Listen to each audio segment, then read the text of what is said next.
Tip number 5, take natural food supplements. Sa isang balanseng pagkain, hindi din nawawala ang mga food supplements na maganda din para sa ating katawan. Tulad ng sikat na organic barley. Ang gulay na ito pampalakas ng immune system. At kasama si Dr. Victor Escueta, isa ding integrative medicine specialist.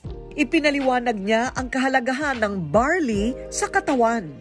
Paano nakakatulong ang barley? Sagana rin po ito sa mga antioxidants, sagana rin po ito sa chlorophyll, sagana po ito sa mga iba pang sangkap na kailangan ng katawan sa kanilang sa mga proseso na nangyayari sa katawan.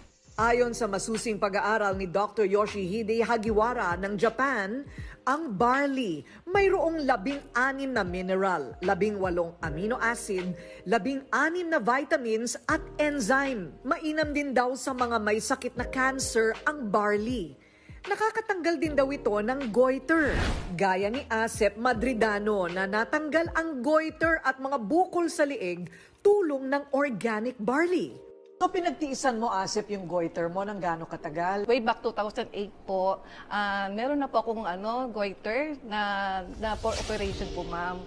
Ang sabi sa akin, bukod sa bukol sa gitna ng leeg ko, meron pa po akong kaliwa o kanan na maliliit po. Na doon sa maliit na bukol, meron pong maliliit na cyst na dapat talaga operahan po, ma'am. Nang maipakilala ng kanyang mister na si Joel ang organic barley juice, ininom niya ito at isang himala daw na unti-unting nawala ang mga bukol sa kanyang leeg. Nawala probably po yung kanyang bukol dahil nga po nakorek yung hormonal imbalance, lumakas ang kanyang immune system.